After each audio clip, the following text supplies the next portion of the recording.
Évoquons la situation de marché pour entamer cette édition de la mi-journée de Smart Bourse avec Arnaud Morel, le directeur de la gestion sous mandat de Premier Pas Asset Management. Arnaud, bonjour et bienvenue. Bonjour Grégoire. Petit commentaire libre, effectivement, après le stress géopolitique des derniers jours. Bon, évidemment, une situation difficilement prédictible, assez binaire. On a le sentiment, ce matin en tout cas, que les marchés sont peut-être en train de passer à autre chose. Est-ce que c'est une idée à laquelle vous adhérez, Arnaud ? C'est une idée sur laquelle on adhère en partie. Donc depuis le début de l'année, on assiste, on va dire, à une période de volatilité un peu plus importante sur les marchés financiers, après un très bel exercice 2021, il faut le rappeler. Pourquoi ? On a les marchés qui sont pris en étau entre deux choses. On a le resserrement monétaire de la Banque centrale américaine, le changement de ton aussi de la Banque centrale européenne, donc ça c'est le premier point, et bien sûr les conflits géopolitiques en Ukraine. Nous, aujourd'hui, notre vision, quelle est-elle ? C'est de se dire aujourd'hui, en Ukraine, M. Poutine avance ses pions, mais ce ne sera pas une invasion globale de l'Ukraine, ce sera un petit peu sur le même modèle que 2014 avec la Crimée. Ce que le marché a l'air de partager au moment où on parle. Sur la partie Banque centrale, qu'est-ce qu'on se dit ? On se dit aujourd'hui, le marché anticipe cette hausse de taux, en tout cas aux États-Unis. La bonne nouvelle, c'est que le marché y est préparé. Donc on ne peut plus, on va dire, avoir de mauvaises nouvelles. Et on connaît le rythme et l'intensité de cette remontée des taux. Du côté de la Banque centrale européenne, le discours de Mme Lagarde a été un peu plus difficile. Et c'est l'inflation qui a fait que. Il y a eu un changement. Hier, on l'a vu sur les indices PPI qui sont sortis. On a eu 25% sur un an glissant. Ce qu'on voit, c'est que la composante dominante de cette inflation, c'est les prix du gaz. On pourrait se dire que ça va se calmer sur les prix du gaz, donc Mme Lagarde pourrait avoir un esprit un peu plus libre sur sa politique monétaire sur 2022. A contrario, aux États-Unis, c'est pas le même phénomène. C'est la consommation, c'est l'énergie et surtout les prix du loyer. Donc on n'est pas du tout dans le même schéma que ce soit aux États-Unis et en zone économique européenne. De fait, nous, on considère que les opportunités de baisse... Confusion égale opportunité. Clairement. Aujourd'hui, c'est un peu ça. On se dit une baisse des marchés pratiquement 10% sur le CAC depuis le début de l'année. Un Eurostock 50 qui est venu toucher sa moyenne mobile de 100 jours à 3850 hier en séance. On considère que c'est une opportunité d'achat ou de renforcer les liquidités que nous avions au sein des gestions. Pourquoi ? Les fondamentaux, ils semblent toujours solides. Qu'est-ce que ça veut dire ? Ça veut dire qu'on a une croissance économique à 4,6 attendue en prévision pour le FMI. Donc ça, c'est quelque chose de croissance mondiale, ouais. Et ensuite, on a des publications des entreprises qui sont très bonnes, qui sont solides, qui sont robustes.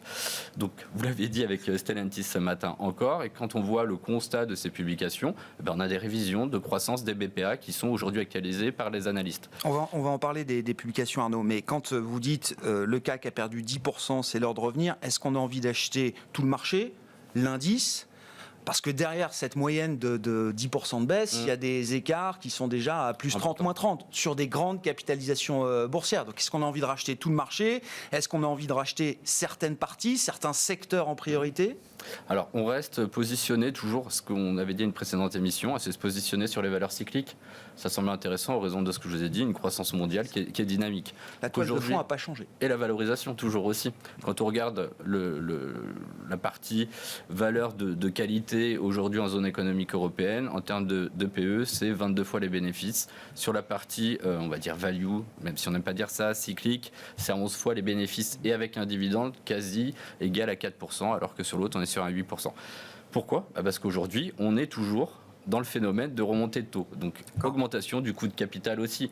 Et un impact direct sur les valorisations et sur les actifs à duration longue. Donc, le facteur de valorisation va rester pour vous un facteur de discrimination déterminant dans le marché. La normalisation des multiples est encore à l'œuvre. Ça va continuer. Après, ça se fera de façon moins importante que ce qu'on a assisté lors des 6 dernières semaines, puisqu'on a quand même un mouvement très important, on a une sous-performance, on a la qualité qui est pratiquement à moins 12% depuis le début de l'année, quand la value c'est plus 4.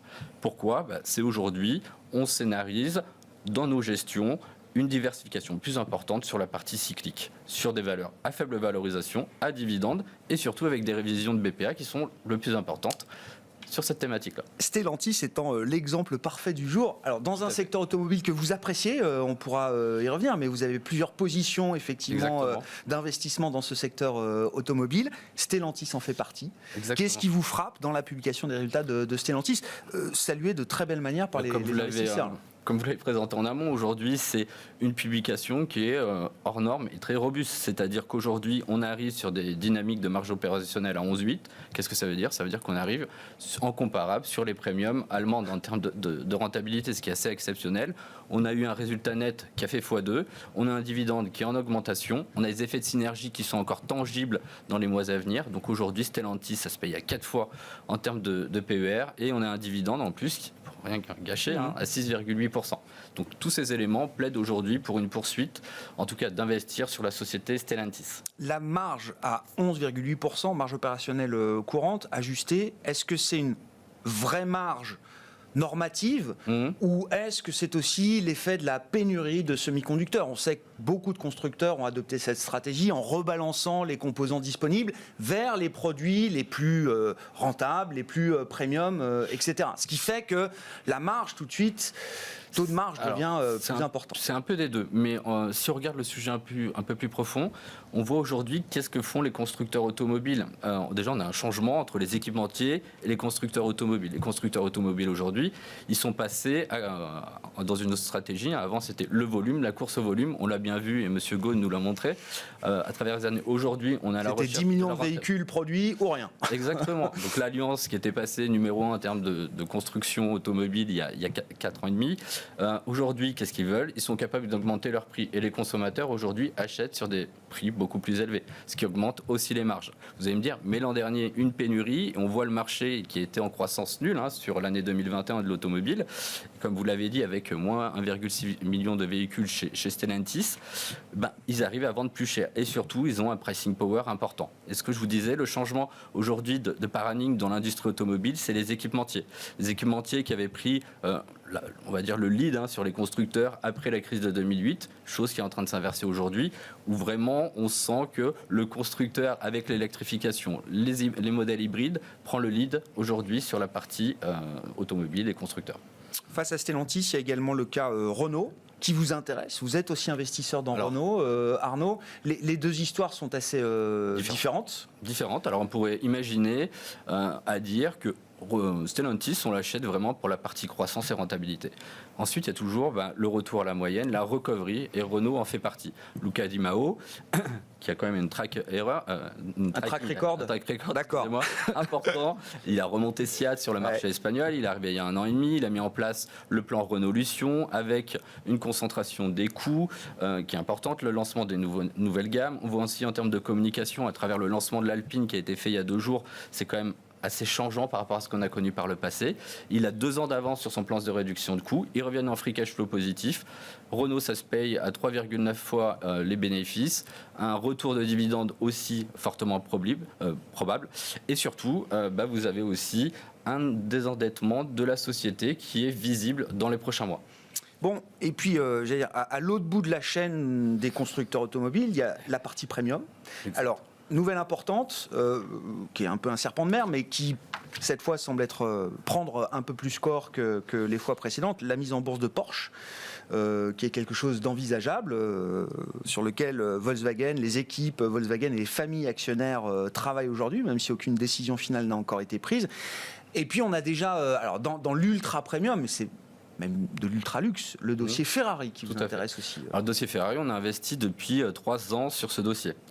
Introduction en bourse en 2016, aux alentours de 43 €. Aujourd'hui, on est à 180 €. Donc, qu'est-ce que ça veut dire ? Ça fait x4,5 en termes de valorisation. Pendant ce temps, ils ont fait un travail assez considérable. C'est déjà, ils se donnaient en tout cas comme limite de ne construire que 6500 véhicules pour arriver aujourd'hui à 10 000. Et on a eu un effet sur les marges aussi. On est passé sur une structure Ferrari qui était en marge opérationnelle à 20% à 26%. Donc ça aussi, c'est des éléments qui sont quand même probants aujourd'hui, quand on a une moyenne du secteur qui est pratiquement à 6%. Donc ça, c'est des éléments aujourd'hui qui plaident pour continuer à investir sur la partie Ferrari qui est considérée être comme la valeur du luxe de l'automobile de façon importante. Entre Renault et Ferrari, où se situera Porsche demain, si Porsche devient une société cotée, Arnaud ? On regardait, on en parlait tout à l'heure, c'est de se dire comment on va valoriser Porsche. On va dire que c'est un mix entre une Mercedes, Daimler, et une société comme Ferrari. Donc si on applique un ratio, un PE à Ferrari de 37 fois, on peut dire on applique une décote de 50% sur le dossier Porsche. de fait, vous avez des revenus qui sont compris, en tout cas dans le consensus, entre 3 et 3,5 milliards pour Porsche. On calcule cela et on arrive à une valorisation aux alentours de 60 milliards pour Ferrari. Donc ça, c'est des éléments qui sont intéressants. Point important, c'est pas le même modèle pour que Ferrari. Porsche, 60 milliards pour Porsche. Exactement. De capitalisation, de valorisation. Point important aussi à souligner, c'est qu'aujourd'hui, Porsche, ça produit 300 000 véhicules. C'est pas la même chose que non. Ferrari. Donc, vous voyez, il faut aussi prendre le juste milieu. C'est du luxe abordable, comme on dit. L'histoire, voilà, exactement. Après, c'est un peu une chimère qui revient, mais au moins, on a une communication écrite aujourd'hui de Volkswagen, de la holding Porsche, donc détenue majoritairement par la famille Porsche, par Piëch. Donc ça aussi, c'est des points importants aujourd'hui qui disent qu'il y a des avancées notables aujourd'hui. C'est quoi le rationnel pour les actionnaires, justement, et pour le groupe Volkswagen, si ça doit se faire cette fois? Alors là, c'est une création de valeur. Quand on voit un petit peu ce qui se passe sur Ferrari, on reprend un petit peu l'historique de ce qui s'était passé au sein du groupe. Volkswagen détient 100% de Porsche AG, donc qui est le constructeur automobile, qui avant appartenait donc à la holding Porsche, donc à la famille Porsche et Piëch. Mais il y a eu la crise et la quasi-faillite dans les années, on va dire 2010, le rachat qui s'est fait en 2 fois et le dernier en 2012, et donc qui a, on va dire, mis 100% de la participation de Porsche dans le groupe Volkswagen. Donc on va dire que c'est un billard à 3 bandes. C'est qu'aujourd'hui, vous avez la famille, vous avez Volkswagen et vous avez la structure Porsche automobile, enfin Porsche AG. Et ça, c'est les sujets qui nous semblent intéressants à regarder. Par contre, il y a des complexités, on va dire, sur la partie capitalistique, notamment, puisque aujourd'hui, la holding Porsche n'est pas capable de se financer. Ouais, c'est ça.